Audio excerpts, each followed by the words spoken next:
Well, good afternoon. This is Andy Mueller here at the Colorado River District. I'm the general manager and wanted to welcome everybody here to our fourth in the Water with Your Lunch series this summer.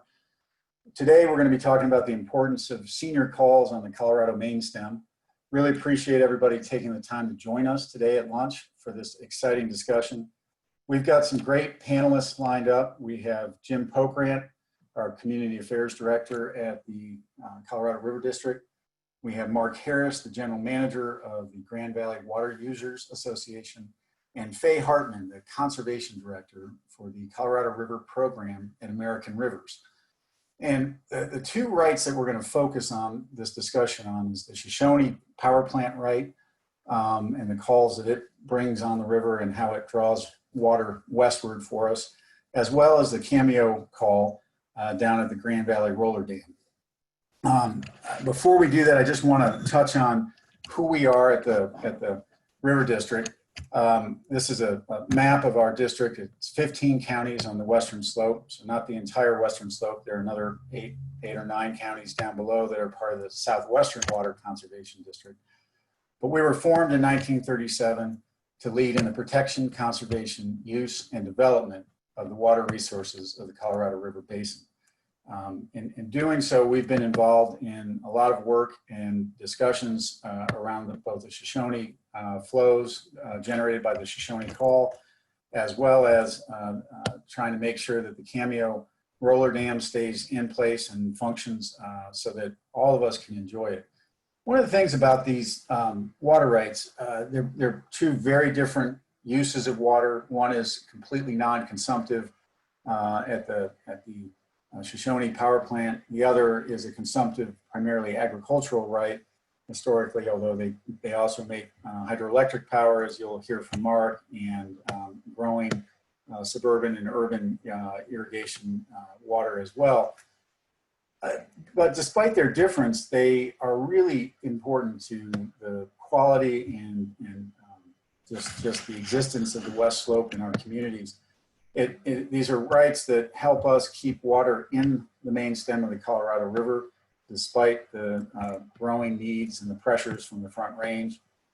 They are water rights that are incredibly important given the way Colorado water law and the administration of water rights work. There are numerous water rights that are built up and or dependent upon those two senior calls being in place, those two senior structures. So it's very exciting, and I think it's one of these opportunities to look at how the Colorado River binds us and brings us together, whether our interests are in growing crops and feeding our communities, or in recreating on the water, or just preserving the quality of our environment. These water rights are incredibly important to all of us. And this discussion today is intended to kind of give that perspective and help us understand why they're important and how what would appear to be disparate groups work together to try to keep these water rights functioning. And at the River District, our job is to bring the West Slope together, all of our constituents, and help people in high country and in the Grand Valley realize why we need to come together and continue to be effective in speaking and advocating with one voice. With that, I'm going to introduce Jim Pokrant, who just celebrated his 15-year anniversary with the Colorado River District. At our most recent board meeting, unfortunately, he made it abundantly clear to our board members that he is actually following through with his threat to retire at the end of the year. So this is not Jim's last appearance in public by any means, but certainly one for posterity. Jim's been an incredibly strong voice of the Colorado River District for a long time. He's a former chair of the Colorado River Basin Roundtable. In that role, he worked up and down the main stem of the Colorado, as well as helping to coordinate and lead all 4 of our Western Slope roundtables. So Jim's been really effective in that role. I'll also at this time introduce Mark Harris, who is, as I said earlier, the general manager of the Grand Valley Water Users Association. Mark is a Grand Valley native. He's been living on the family farm since 1958. I'll let you guys figure out how old that makes him. But he is, he's been with the district in this current position since, I believe, 2013.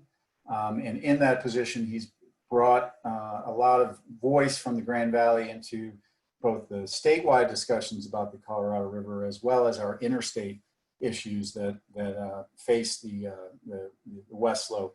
Mark's been very active and a very influential voice in a lot of those discussions. So I think it's great that Mark took time to speak with us.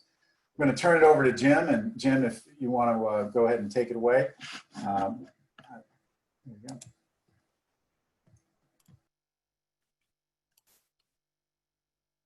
Okay, happy lunchtime and thank you for joining us. Yeah, Andy set a high bar by saying this is going to be an exciting presentation. So Mark, we got some work to do, and if we fail, hopefully fail, pick up the slack. Good all you got, Jim. So when we talk about Shoshone and Cameo, we have to understand that Colorado has a water rights system. And we have a water rights system because water is scarce in the arid West. And in about 1859, the miners and then the farmers soon after found out that physical violence wasn't going to be the way to share water. So we developed a legal system. And this was even before Colorado became a state in 1876. And so what we have is what's called the prior appropriation system.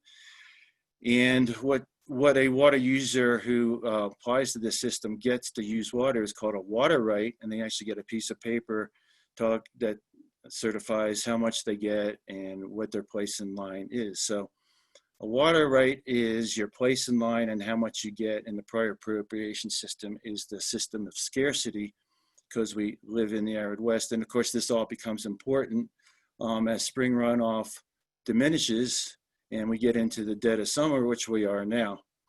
And the reason that we're talking about Shoshone and Cameo is because they hold the most senior major water rights on the river. And in fact, because we have water diversions across the Continental Divide from the west to the east, these senior water rights are very important to the West Slope because they bring water in its natural direction from the Continental Divide all the way to the Utah line. So that's why we're talking about Shoshone and Cameo. So what's the Shoshone power plant? It's not a modern day structure by any stretch of the imagination. It was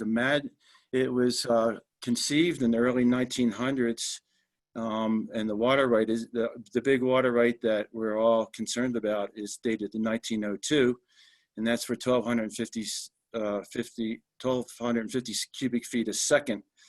So that's a pretty major water right. And the good thing about it for the sake of the river is it's not consumptive. So if that 1,250 cubic feet a second, say, was going into agricultural use, by and large, 50% of that would be consumed by plants and the ground, and 50% would come back into the river, where with this non-consumptive use, just about every molecule comes back into the river. So that's what non-consumptive means. And that without water that's pulled by that 1,250 CFS water rate keeps on rolling down the river all the way to the Grand Valley with lots of benefits that we'll talk about a little later. And oh yes, it generates power. But for the West Slope, it's not so much the power that it generates, it's the water rights for the Shoshone plant that keep water moving from east to west. Hey, Jim, I'm sorry to jump in and Zoom bomb you here, but I forgot something very important. At the bottom of everyone's screen, there's a Q&A button. And so what we'd encourage people to do is type out any questions you have for our panelists as the presentations go along today. And at the end of the presentations, we're going to have hopefully 15 to 20 minutes to answer questions, and we'll have a group discussion about those questions. So all four of us will be up on the screen talking, and we'll be happy to answer the questions. Just want to make sure everybody sees that function and doesn't think all you have to do is listen to us drone, but we can actually respond and interact with you. So thank you. Sorry, Jim. Were you saying I was droning, Andy? Of course not. Yeah. So, so this is the picture that a lot of folks see today. If you're on the bike path and you poke your camera through the security screen, this is what the generating station looks like today. In the beginning, the engineering that created this whole system of a dam and a plant and tunnel, it was considered one of a great feat of engineering in Glenwood Canyon. And in fact, the whole system is one of the earliest hydro plants on the Colorado River. And it's one of the largest in the Rockies to depend on the flow of the river. Whereas a lot of generating stations have water storage, not this one. It depends on the run of the river, bolstered by its water rights. So it was pretty amazing. And back in the day, for the construction of this base area and the dam, the early company that tried to do this, the Central Colorado Power Company, they had about 1,000 workers up here, and housing. They had a hotel, they had a post office, they had lodging for married workers, and it's probably a pretty amazing operation. So, and the other thing I note, this used to be called, back in the day, I guess, the Shoshone Hydro Plant. Then I noticed the new sign on the fence, new to me anyway, it's now called the Shoshone Generating Station. By the way, the River District, we've never agreed on whether they call this Shoshone or Shoshone. In all the 15 years I've been here, and we've heard it many ways, but just yesterday we decided it's going to be called Shoshone to best honor the tribe that it's named after. And we got that beta courtesy of our general manager, who you just heard from, who was on a rafting trip and actually talked to tribal members. So if I slip up and call Shoshone, it's a bad habit. What we're trying to call it now is Shoshone to fully honor the tribe. This is the inside of the plant. These are the two turbines. And so we'll see a little bit later the dam, but water comes to a tunnel in the mountains and plunges about 125 feet, I believe it is, and it turns these two turbines. Now they can also operate one turbine, and that was actually happening recently. And when one turbine is turning, the water right was actually reduced to about 704 CFS per turbine. But these are the two turbines that produce about 15 megawatts of electricity, which Excel says that each megawatt can serve 1,000 customers. So, here, these turbines have been rebuilt over the years, but this is the operation that was conceived in the early 1900s. So now we're up to the diversion dam. And this is a photo by Pete McBride that was in our annual report of 4, 5, 6 years ago. And this shows the Colorado River at the Shoshone Dam, which is on the water on the left. And of course, you see the two tunnels with I-70 going through the area, and of course, the railroad tracks. So here in beautiful Glenwood Canyon, we have a pretty industrialized situation, but it's not unbeautiful in its own right. That's for sure. So what this dam does is it backs up a pool of water to a sufficient height so that it can flow through this area into a tunnel. So that tunnel is 2.3 miles long. And believe it or not, the dimensions are 13 feet by 16.8 feet. And incredibly, the original designs called it to be 12.9 miles. So the whole plant was going to be closer to Glen with a longer tunnel. And what we see today is classified as a temporary operation. Temporary is what you see in history. Nobody calls it that today. But the plans to have a bigger plant and a longer tunnel closer to Glenwood Springs, about within 4 miles of it, never made it. So this temporary plant's been operating, and dam have been operating since 1911. So the power from the plant is remarkable, and it's how it travels in its own right. And back in the early 1900s, power lines went from Shoshone over Hagerman Pass to Leadville, from where I'm speaking today, and over into Summit County, then over Argentine Pass, and then down into the Front Range. In fact, some of the early power from the Shoshone operation powered the gold dredge boats that were operating in Summit County, and they were powered by electric, and they were 24/7 of chatter as they were turning the Swan River and the Blue River upside down looking for gold.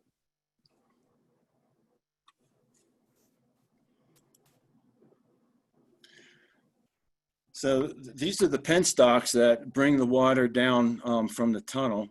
And this photo is from the late 2000 aughts when the plant, when one of the penstocks just blew open. And it caused a lot of damage to the plant. And what this photo illustrates is the fact that it is an old plant and it's subject to continual maintenance and outages. And it's for this preponderance of outages over the years have caught the attention of the River District and our colleagues on the West Slope, not unlike the Grand Valley water users that Mark represents, because when the plant goes out, it upsets administration of the river. The whole running of the river is based on this plant. And when this plant goes out, as it did here,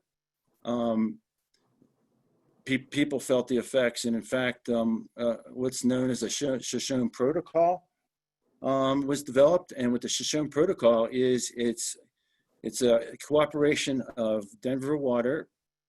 It's a cooperation of the Bureau of Reclamation and the River District to mimic the Shoshone calls when the plant goes out, when things like this happens.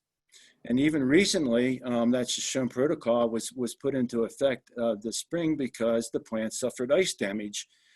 And the full operation of those 2 turbines that we just saw a couple pictures ago didn't go online subsequent to that damage and repair until today or yesterday. So the plant's in full operation. And as I heard in a call this morning about operations of the Colorado River, it's calling for every molecule of water it can get, but it's fully operable, and that's good news for the West Slope.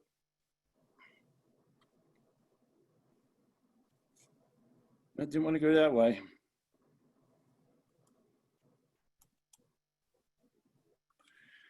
So what makes the Shoshone water so valuable?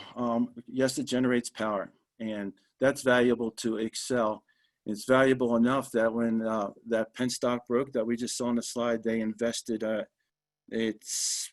believe it was $16 million to fix the damage, and both with the penstocks, which penstocks are those big pipes, and subsequent damage to the turbines and the plant in general. So the power is important to Excel. It's green power, and it's also known that if the grid were to go out, this would be a cold start to the system.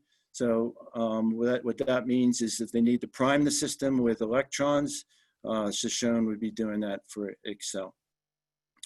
So the other benefits for the Shoshone water is because it is unconsumptive, and the molecules come down the river to the benefit of the environment and recreation, which we'll hear about later. There's no accident that a major recreation put in on the Colorado River is at the Shoshone outfall for that 1250 CFS. And also those who take water supply from the river, the likes of Rifle and Clifton, they depend on as many water molecules being in the river as possible because it affects their water treatment. So the less water in the river, the higher degree and the more expensive it is to treat water. And just generally for anglers and others and wildlife, the Shoshone flows enhance the environment, because if they were not in place, the water would be going. If these water rights were not in place, the water would be going to the east. In fact, the Colorado River District did analysis in about 5 or 6 years ago, and it's estimated that if the Shoshone call were not in place, that up to 15,000 acre-feet of water would be going to the west, to the east instead of to the west. Sorry about the directional thing there. And be careful of that, Jim. I know. So what are policymakers doing about protecting this plant? Well, first of all, it's important to note that the Colorado Basin Roundtable, which was former chair, we were helping to write Colorado's water plan, our portion of it for the Colorado main stem. And we certainly identified preserving the Shoshone flows as one of the top priorities for the West Slope.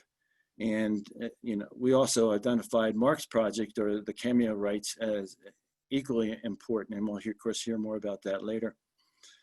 So the importance of Shoshone is memorialized in the Colorado Water Plan, and it's also memorialized in a very complicated agreement that Colorado River District and 17 partners in the West Slope have with Denver Water, that highlights the importance of Shoshone. In fact, the Denver Water has agreed not to try and buy the plant should Xcel ever put it up for sale. So that was a big deal, because of that up to 15,000 acre-feet I talked about that would be going to the east, Denver would be the top beneficiary. So that was a big get for the West Slope.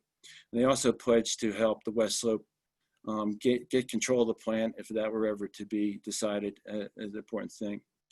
I already mentioned about the Shoshone outage protocol. These water rights are so important, or those flows are so important, that we've agreed to mimic them when the plant's not online. But the number one thing is that, will Xcel ever sell the plant? Now, representatives from Xcel about 5 or 6 years ago appeared at Colorado Basin Roundtable and said the plant's not for sale. They realize how important the plant is to the West Slope politically and for water administration. So they understand what's at stake. And nevertheless, the River District and its partners, many of the 17 who signed the Colorado River Cooperative Agreement, have been in talks with Xcel. And but there's nothing to report there right now.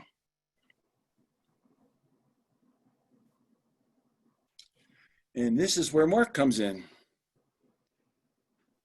Okay, thanks, Jim. And Alicia, are you going to drive for me here?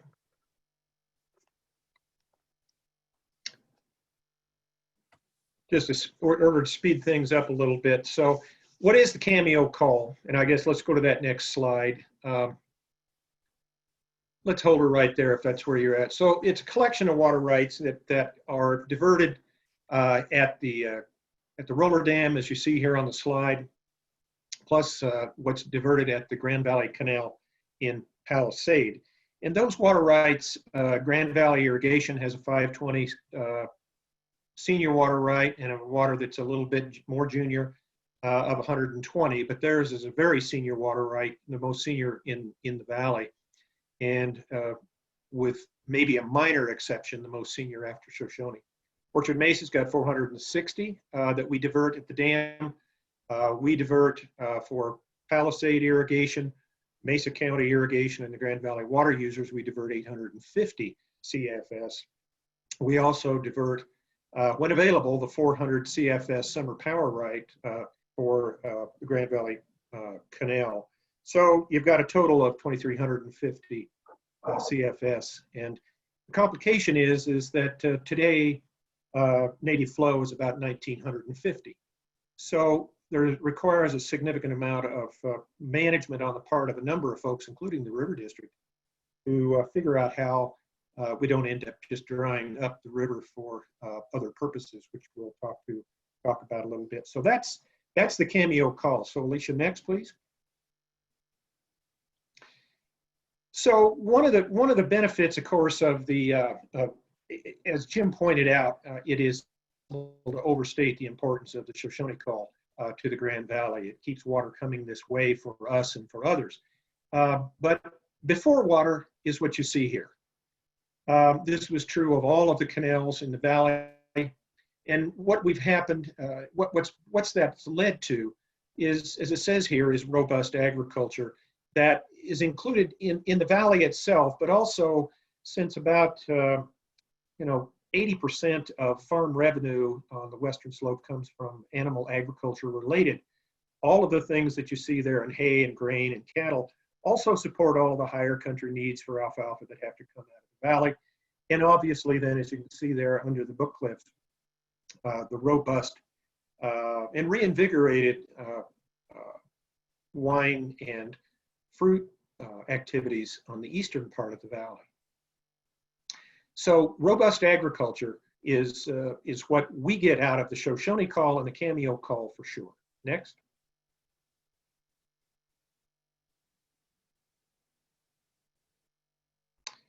So a little bit of introduction to the Grand Valley water users area and the rest of the Grand Valley here. This is all of the irrigated acres in the Grand Valley. And you'll notice at the bottom of the picture, everything there comes out of the Colorado River with the exception of that small piece that's in red. That is the Redlands Power area. And that comes out of the Gunnison. Everything else comes out of the Grand Valley. The Grand Valley water users is up at the top there in green, and right immediately below it is Grand Valley Irrigation Company, and they have 2 or 3 canals that they run through that area. You can see on the other side of the river, but comes out of the Colorado River, is the Orchard Mesa Irrigation Company in blue, light blue, and then the small kind of light brown and the darker blue at the top there are the Palisade and Mesa County irrigation districts. Now, all those small, they irrigate some of the most valuable properties in the entire upper basin with all the fruit and other crops. So somewhere combined there, somewhere around 35,000 to 40,000 acres of irrigated acres that we provide to. Plus, we also provide water we have what we call a dual irrigation system in the Grand Valley. If you get your domestic water from Ute Water, for example, you may very likely get your irrigation water for landscape purposes from us. So that saves them, as Jim pointed out, the savings in expense to providers by using irrigation water where it can be used is a significant savings. Next, please.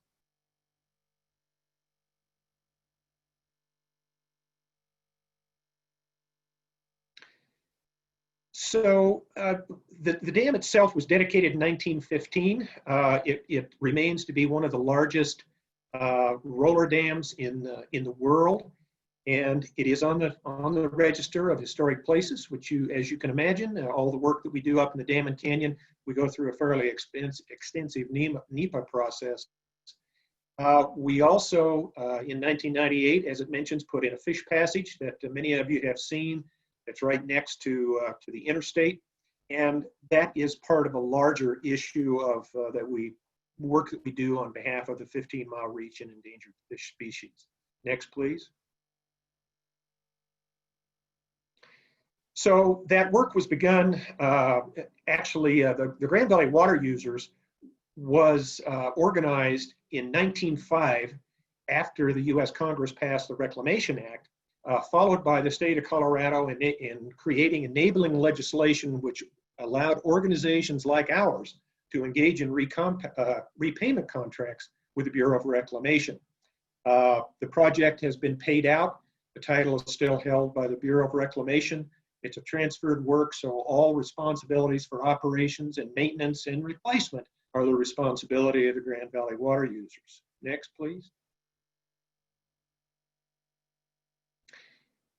And I should point out that it also, for a 1955 contract on all dam and canyon issues, Orchard Mesa Irrigation District is a percentage partner in the activities that we do in the canyon.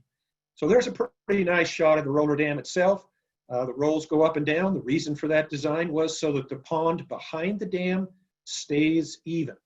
The dam is designed to accommodate about 75,000 CFS. And I'll tell you, after having been on there when it was about 30,000 CFS a few years ago, I don't think I'd even want to be in the area if it was running 75,000 through there. But it handles all of the available water there, even with the retirement of the one roll to accommodate the fish passage. Next, please.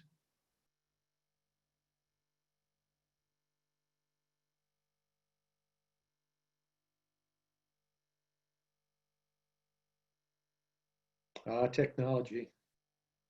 So there's an aerial shot. Some of these numbers that are on here are numbers that are on here from the holdover from some particular day examples. So don't pay too much attention to there, but the entire right there is about 1737, as it mentions.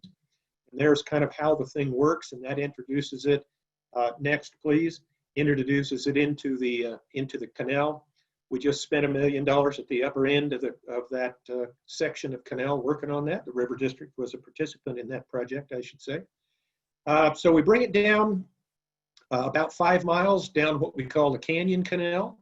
And at this point, which is right as you get across the bridge, the Palisade Bridge, and get into Debec Canyon, we basically cut the water apart right there. We send about half of it under the river, under the interstate, and into the Power Canal, which about half of that water goes to the power right, and about half of it, 460, goes to Orchard Mesa irrigation. Next, please.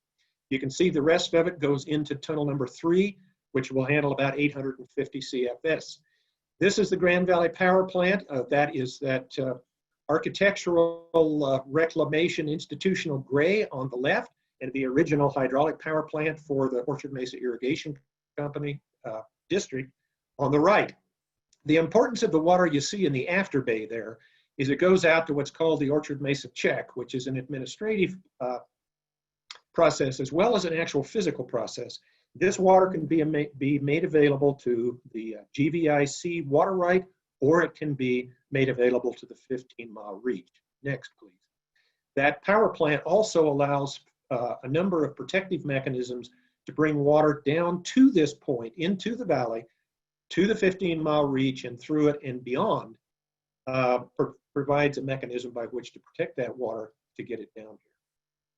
Quick shot of the 15-mile reach, which begins right below that power plant and then goes down to the, basically the intersection where the Gunnison runs into the Colorado.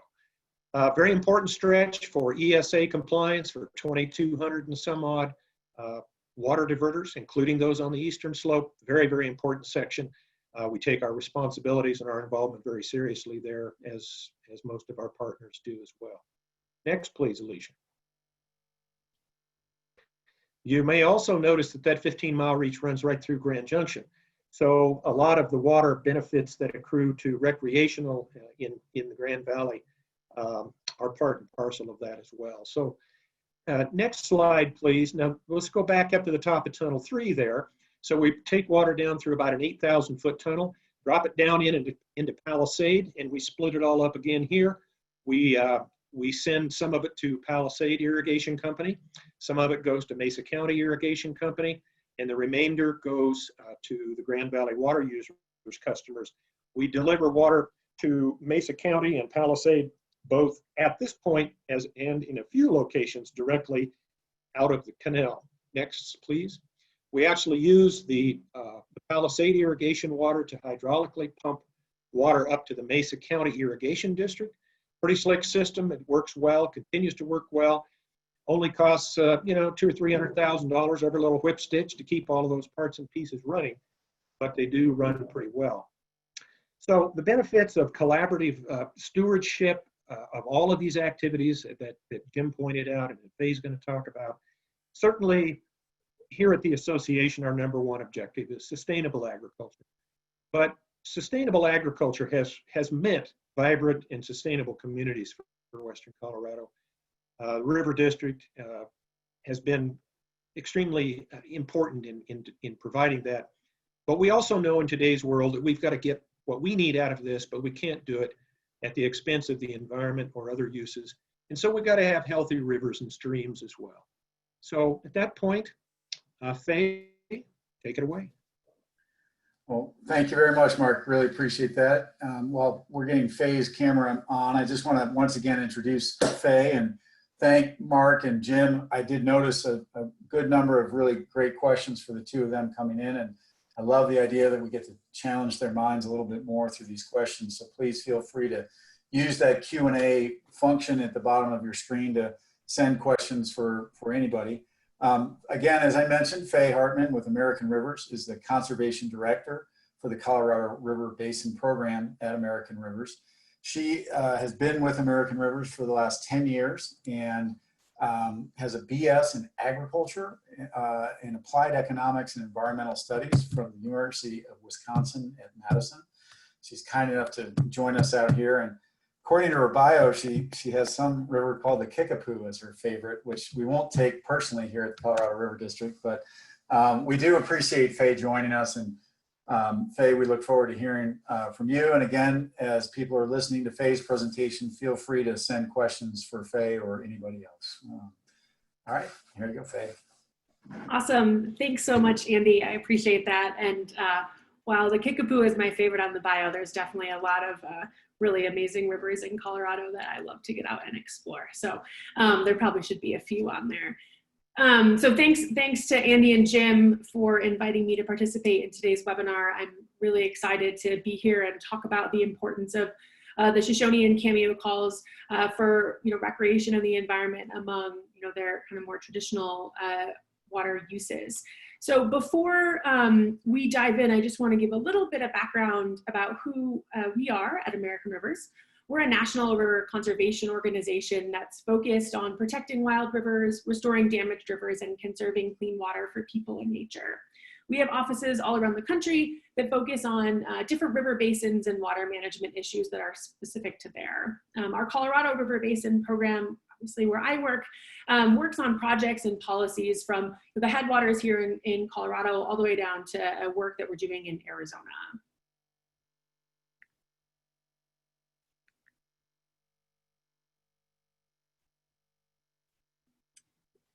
So I think we can all agree that rivers are the lifeline of the entire Colorado River Basin. They're critical for the state of Colorado, and obviously, as we all know, they're essential for the western slope. They support our communities, they irrigate our crops and our livestock.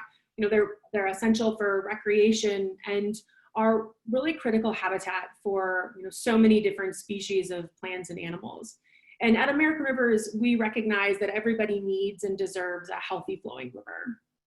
In Colorado and in the Colorado River Basin, our work focuses in three main areas. We work to safeguard healthy ecosystems by protecting and restoring clean flowing rivers. We support thriving communities and our agricultural heritage by creating policies and programs that promote and support thriving economies that includes agriculture and recreation and the environment, while also raising the profile of communities across the state. And finally, we work to provide clean water using innovative partnerships and collaborative efforts. We work to ensure that there's enough clean, reliable water for people, for agriculture, and for, of course, the environment.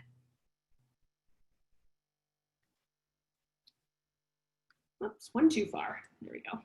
So, as we've already heard today from Jim and Andy and Mark, the Shoshone and Cameo calls are very senior water rights that are located downstream on the main stem, Colorado, in Glenwood Canyon and in Dubuque Canyon.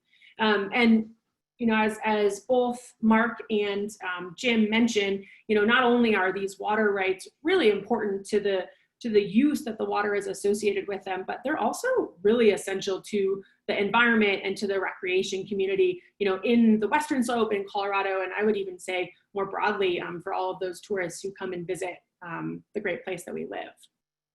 So I think, again, as has been talked about before, the seniority of these rights call water and move water downstream from the headwaters west towards the state line with Utah.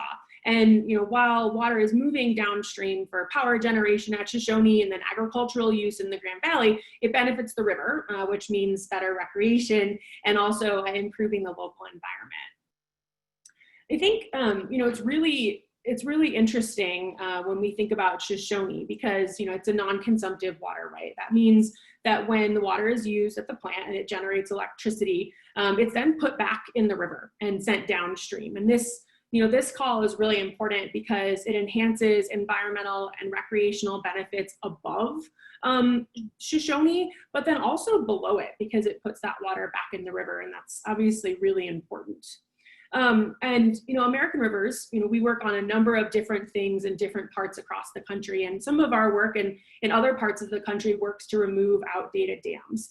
And I think it's important to note that American Rivers is very supportive of the Shoshone hydropower plant and its water right, because we recognize that the important benefits that this water right has for the environment and for recreation upstream and the endangered fish benefits downstream outweigh some of the challenges that are associated with the bypass. And, you know, maybe at some point in the future, there could be an opportunity to put more water in that bypass reach, which, you know, would in theory have recreational benefits. But at this time, you know, the benefits, again, to those upstream recreational environmental uses and then the downstream uses as well really outweigh the small dewatered reach. And then on the Cameo call, you know, it's really critical, obviously, the water for agricultural production in the Grand Valley. And as this water, you know, makes its way downstream for agricultural production, the water that stays in the river as it's moving down benefits the environment and recreation. And as I said earlier, you know, these multiple benefits have huge value for residents of the Western Slope, for visitors, for agriculture, and of course, for the environment. So one of the, you know, the big beneficiaries of the Shoshone and Cameo calls, and I think one that we all probably enjoy in some way or another, is recreation. And that's, you know, not just fishing and boating, which, you know, obviously directly benefit from more water in the river, but also wildlife watching and hiking and picnicking, things that we like to do that are around these rivers that make us, you know, feel appreciative of the places that we live and let us have the experiences that we enjoy. You know, and for, you know, like I said earlier, you know, for the Shoshone call, when that water is moved downstream, it's pulled from the upper reaches of the Colorado, which includes really important and fun recreation areas, right? Pump House, State Bridge, through Dotsero, obviously down into Glenwood Canyon, where there is a very fun access point right there where folks can get out and enjoy. And, you know, the Shoshone call is exercised, you know, most of the year, so it keeps water flowing down the Colorado, especially during low flow months, which is obviously important for both recreation, but also for the environment, which we'll touch on a little bit later. And then similarly, you know, when the Cameo right is exercised, which is just during the irrigation months, you know, that water again also makes its way downstream, having those same benefits for recreation, river health, and habitat.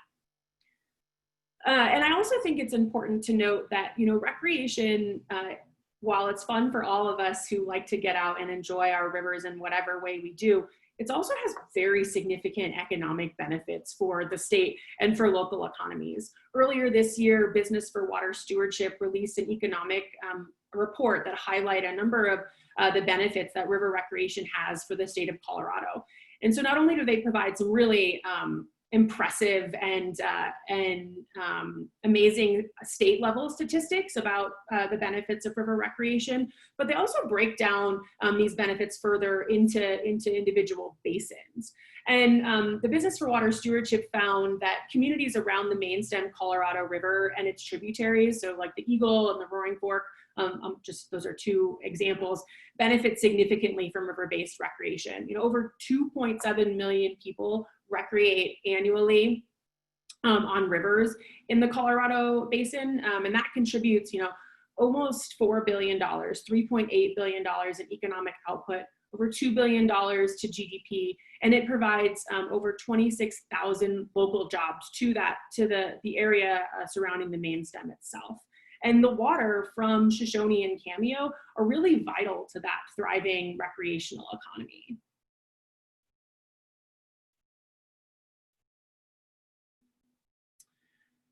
So, there's a lot of different recreational and environmental initiatives that benefit from the water that's pulled downstream by Shoshone and Cameo. And one specific example that I just want to touch on briefly is the collaborative Upper Colorado Wild and Scenic stakeholder process. And so for the last decade or so, a very diverse set of stakeholders have worked together on the Upper Colorado River Wild and Scenic stakeholder process. And this, covers the reach of river from Kremling to Glenwood Springs. And, as we just said, this is a really popular recreational reach. And this, this collaborative group, which is an incredibly diverse group of organizations, state, federal agencies, local governments, the River District, environment and rec interests, landowners, and trans-mountain diversion utilities on the eastern slope, developed a management alternative to a federal wild and scenic designation that looked to protect the outstandingly remarkable values, what makes this reach of river, especially important and important to protect. These were identified in the eligibility report and in the final suitability report. And two of those include float boating and fishing. And the final amended and restated plan that was developed by this group sought to balance the permanent protection of these outstandingly remarkable values while also still providing the flexibility for water users and yields for water projects. And I think it's important to note that the outstandingly remarkable values of boating and fishing that are associated with the final plan obviously benefit from the water that is being pulled downstream at Shoshone and Cameo. And by working together, this stakeholder group developed metrics and management options that will help to ensure that these outstandingly remarkable values are protected into the future while still allowing existing uses to continue. So that's super important. And then, as we were talking about earlier, the Upper Colorado is a great example of the many benefits that Cameo and Shoshone, the Cameo and Shoshone calls have. For recreation and the environment. I think it's pretty clear to most of us that you can't have a thriving, healthy fishery without a healthy river. And the Colorado River and the wildlife and the habitat that depend on it benefit from this water that's moving downstream. And by calling the water downstream, these water rights protect segments of river that could otherwise, be drawn to really critically low levels by upstream water users. And without these senior water rights, the river could experience increased temperature issues, early algal blooms that would threaten local fisheries. And, these impacts would seriously impact the environment and the health of the river itself and all of the wildlife communities that depend on it, but also to recreation and to the recreation economy that rely on healthy flowing rivers. The Shoshone right, also provides really critical flows for the 4 endangered fish species in the Colorado River, the humpback chub and the pike minnow, which are shown here on the screen, as well as the razorback sucker and the bony-tail. And the Shoshone right helps to meet the flow targets that are needed to maintain that native fish habitat. And that's set by the Upper Colorado Endangered Fish Recovery Program, which is a coalition of federal, state, and private organizations in Colorado and Utah and Wyoming. And this water that's moving downstream for the Endangered Fish Program is really important for that 15-mile reach, as it's critical habitat for these 4 endangered fish. And the flows that come from Shoshone are essential in keeping this section of river wet during dry times and protecting, again, that really important habitat for endangered fish. And, in closing, I want to just kind of reiterate that I think we can all agree that these senior water rights are so important to the Western Slope, and again, to all of Colorado, all of us who appreciate and enjoy and love to visit the rivers and streams of the Western Slope. And I think it's also really important to recognize that everyone benefits when we work together. The Cameo call, which is essential for agriculture and provides water for the peaches and the corn and the other produce that Coloradans love, pulls water downstream, enhancing flows for the environment and recreation.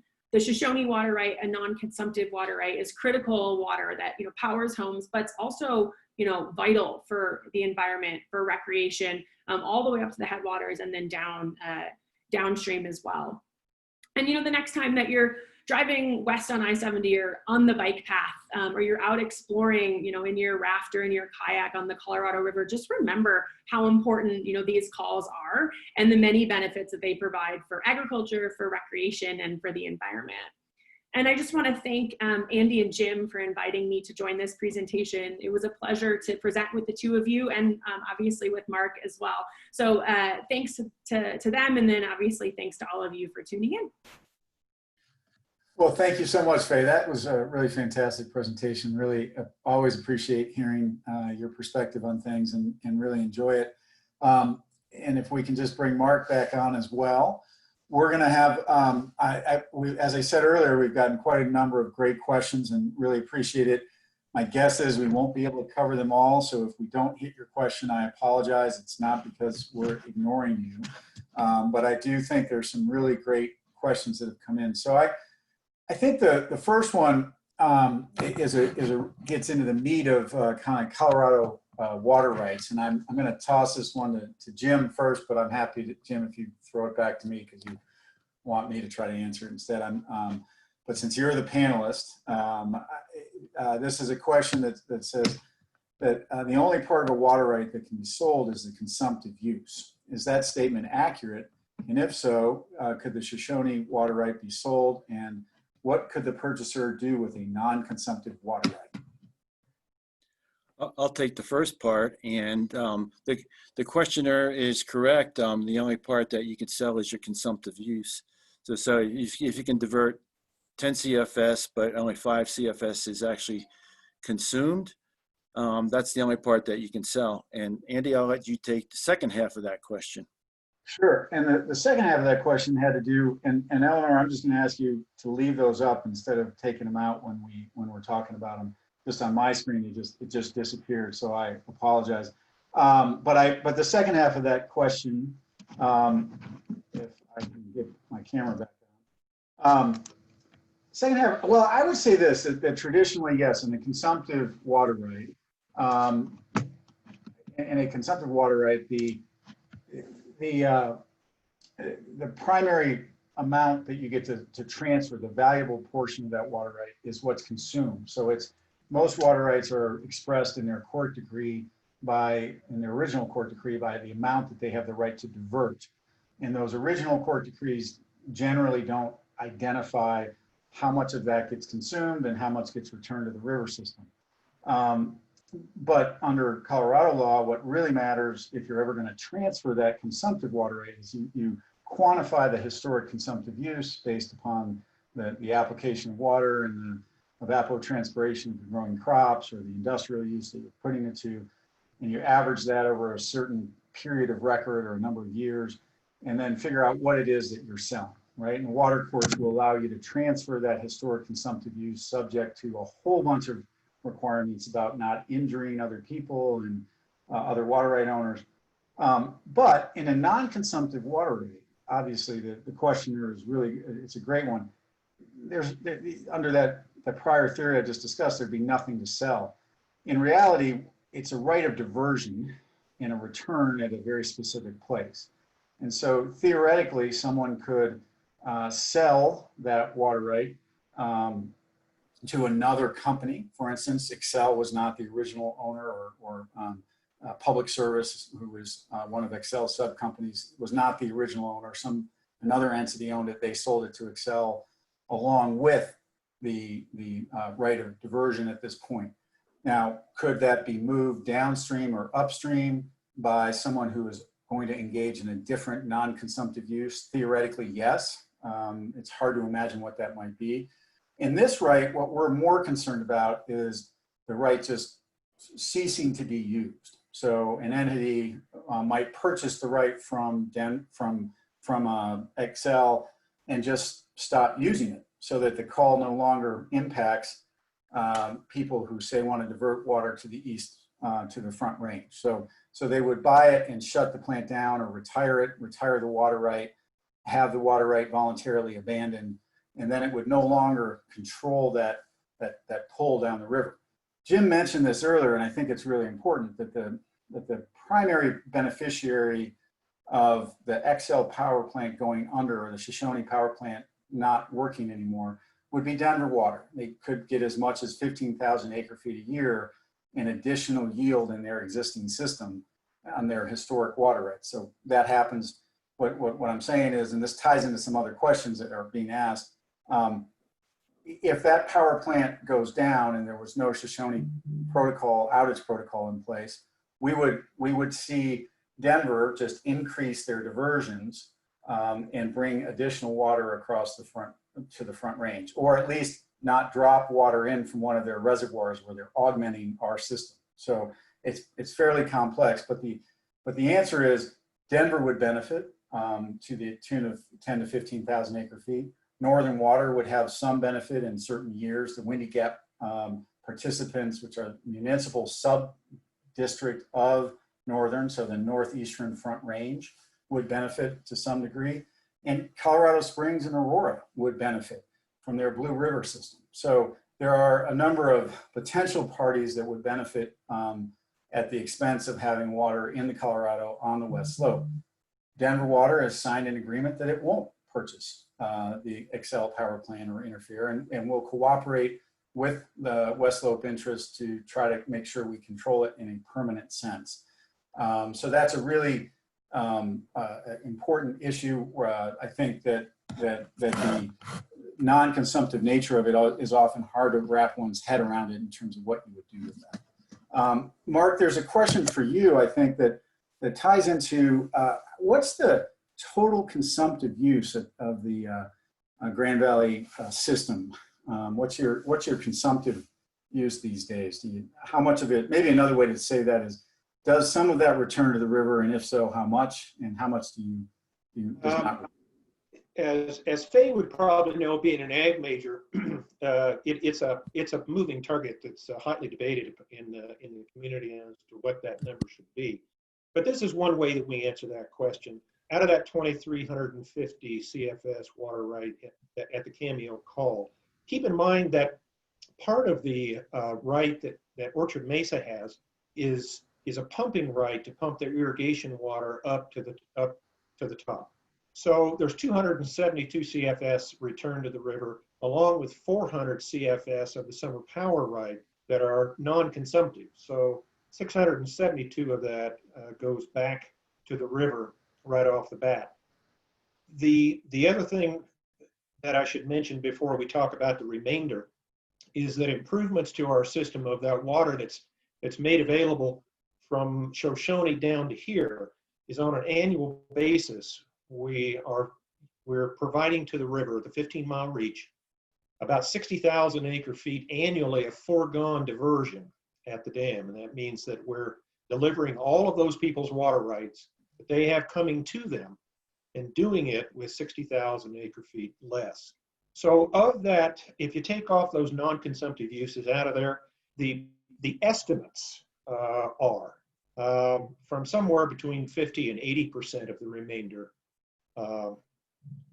is consumed.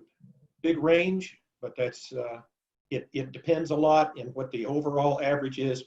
That's a number you have to be determined for sure, but somewhere in that range. Great, excellent. Well, thank you, Mark. Here's a question maybe for Faye. Maybe you can help us out, and Jim may want to chime in on this too. Is there a way for boaters and anglers on the upper Colorado River to reliably anticipate flows with some degree of accuracy based on the Shoshone and Cameo calls? If not, what would it take to provide that information to the public moving forward? Faye, maybe you can talk a little bit to the problem that's being identified by that question, and then if you're aware of a solution, pitch that, and then maybe we can help brainstorm some solutions on that. Yeah, definitely. Good question. And, I think that there is some challenge trying to figure out, how much of that water is moving downstream at any given time. And I feel like one of the, maybe potential ways that we could, think about this more effectively would, maybe be to think through kind of additional gauges on various reaches of river where that makes sense and where that's feasible. Obviously, that has a cost associated with it, but that additional information could be really useful for recreators who are out trying to anticipate some of that. I think the other piece of information that maybe could work, would just be better sort of potentially information sharing, things of that nature. Again, that's a little trickier to do, but maybe it's some sort of, again, communications type information about where that's going. So not a great answer, but kind of my initial thoughts. Jim, would love any additional thoughts you have. Well, I would say that the best thing that folks who want to play on the river can do is identify the gauges in the stream stretches where they want to be. And the Division of Water Resources, the Colorado Division of Water Resources, has a robust website portal where you can check a lot of gauges. You can also see selected gauges at the Colorado River District website. And a lot of the gauges are from the USGS, United States Geological Survey, and some are state gauges. So I would say check out the gauges. If you know that the Shoshone call is on, of course, the heart of the question is how would they know? And that's something we should probably consider, Andy. If you know the Shoshone call is on, you know flows are starting to diminish, but you'll know that there could be 1,250 CFS, in the heart of Glenwood Canyon, or less, if that's all that Mother Nature can provide. Because Shoshone isn't guaranteed 1,250.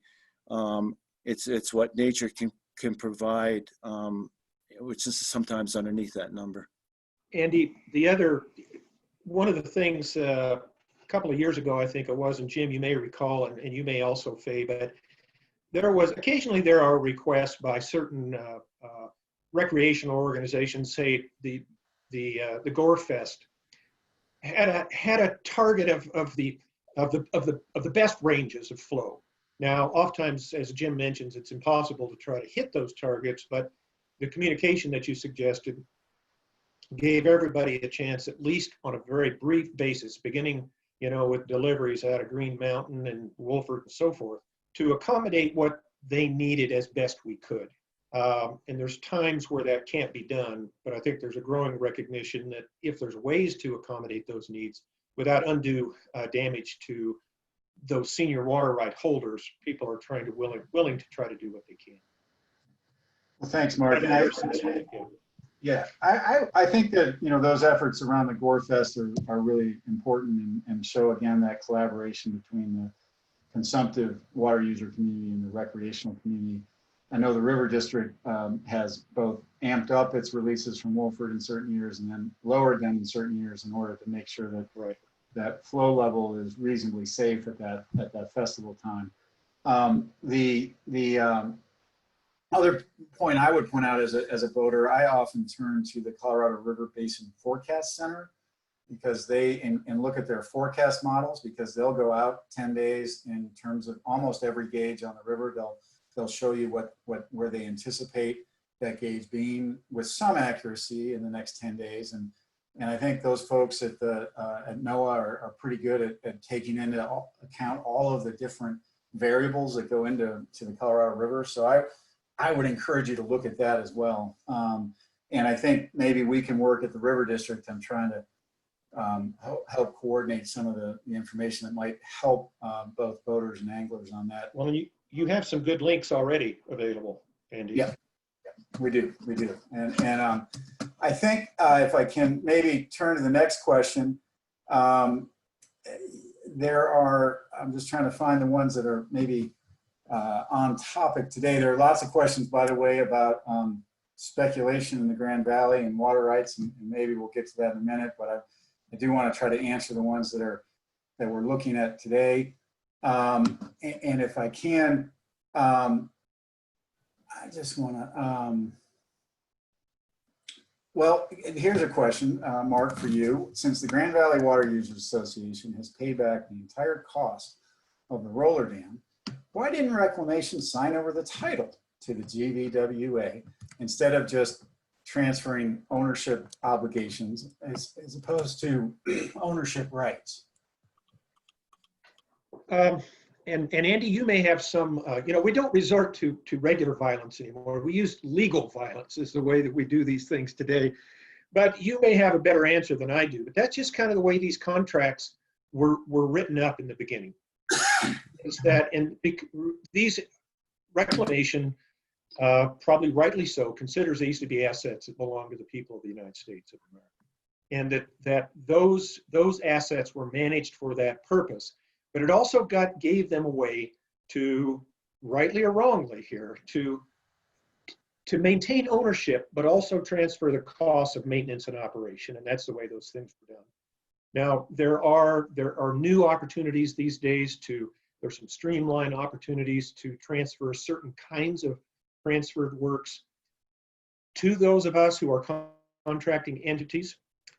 And in some places that makes sense. And it's usually the reason that that's done is so that you can use those facilities to collateralize indebtedness. In our particular case, I really question the wisdom of taking over ownership of a 600-foot diversion dam across the main stem of the Colorado River. So these things are going to be very specific. In some places, those transfers, which reclamation is looking upon with some favor, make sense, and in other cases, they don't.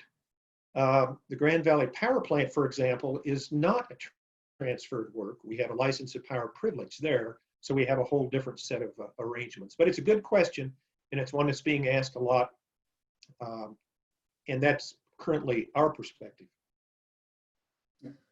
Excellent. Well, thank you, Mark. I'm going to turn to a quick one, I think, for Jim. Is power produced at Shoshone year-round, thereby driving a year-round demand on the river? Correct. That's part of the beauty of the non-consumptive right. It's not an irrigation right that begins in April, more or less, and ends in early November. It's a 12-month right. So as long as the plant is operable, which is a question that we've talked about, it will try and generate power.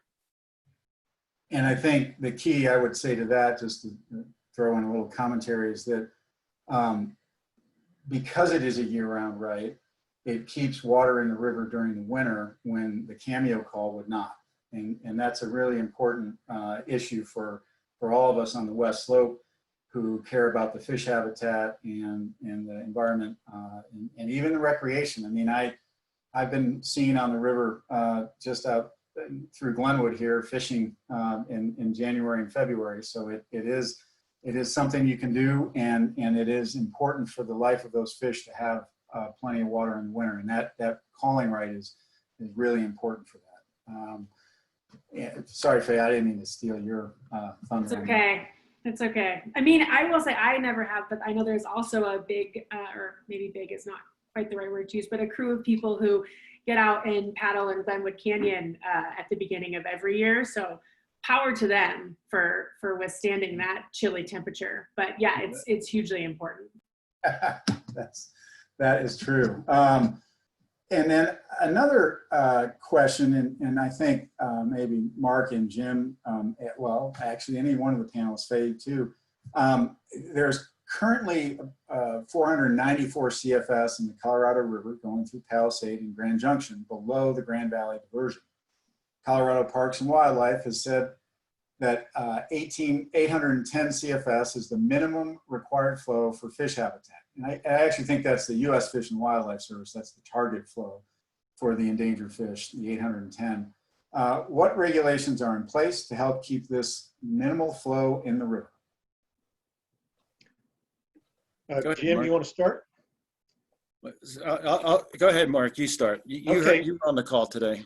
Well, the 810 target, all the way back to the organization, the biological opinion, based upon a certain amount of information that was gathered, sets targets for the 15-mile reach, the Palisade gauge. That's below all the diversions out of the Cameo call, basically.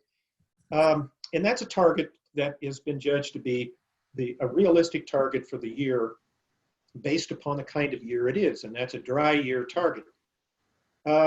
Dry years these days are really dry, and the regulations that exist don't require that to be there because there's no way to get it to be there. Is that most all of the water that's available for the fish is very, very junior water. So what actually happens then is 810 is the target, and it's been realized for several weeks now, and for for any of you fish and wildlife folks on here, if I don't do this justice, my apologies. But basically, what's happening now is the recognition is that there's X amount of water that's known to be available for fish purposes for the remainder of the season. There's a certain amount of water that may become available based upon what happens to the historic or user pool surplus declaration later in the year if it exists. So what's taken place now is to try to work with the best that can be done. And so Don Anderson, to his credit, and Tom Chart and others are trying to maintain those levels at levels that are realistic and work with the water that they have. And right now, 490, 500 is about all there is there. Now, other folks attempt to add some water to those fish, those designated fish pool waters. River District is involved with that. Colorado Water Trust, Orchard Mesa and us try to facilitate some of that. But that's a target, and people are now doing the best that we can. In 2013, that fell to basically zero. And it's been a process of improved communications and securing additional water since that time. So no particular requirement, but not doing it routinely enough concerns us with falling out of compliance with ESA. Well, and maybe we can just briefly speak to the fact that, well, we haven't met those targets in all years with that 810 CFS. There has been some success with the fish populations in the main stem of the Colorado with those endangered fish. And Jim, do you want to speak to the recent listing activities there, or anybody else if they're able to do so? You know, I don't know if I could speak totally accurately. Faye, are you up to date on that? I'm probably where you are, so why don't you start and I will follow up if there's anything that I hear no differently. So there's been some movement to delist some of the fish, and on top of that, what we're looking at is the potential at the 2023 ending of the Endangered Fish Recovery Program. So forces are at work right now to try and understand what that means. But even if fish are delisted and the recovery program disappears, there would still be some regimes to keep water in the river for the benefit of the fish. And that's as far as I dare go. I think maybe I could add to that. When we say delisting, they've been, the way I put it is downlisted. So two fish are potentially going to be downlisted. They're in different regulatory stages. There's the razorback sucker and the humpback chub that are both up for potential downlisting from endangered to threatened. But that activity, as well as Endangered Species Act enforcement on all of our water users, diverters in the Colorado River system, really depends on our ability to continue to provide water and habitat for these fish on a permanent basis. And so as water users on the Western Slope, we have essentially, you can view it as a hammer over our head under the Federal Endangered Species Act, saying, look, you have to have water permanently. You have to have agreements to make sure that water continues to flow. Both of these water rights, the Cameo and the Shoshone rights, are imperative to that permanency, that permanent nature of continued flows for the endangered fish. And it's hard to understand that interrelation, but it is definitely there. And it's really important for us to recognize that without these rights staying permanent, without these flows remaining, those fish will suffer, and therefore eventually so will our water users who want to divert water. That program, the Upper Colorado Endangered Fish Recovery Program, is a voluntary cooperative program. The River District and others got together in the 80s and put that together. And it is such a wonderful model of collaboration compared to, if you look up in the Klamath River, for instance, where you've got lawsuits flying back and forth between the irrigators and the federal government and the tribes.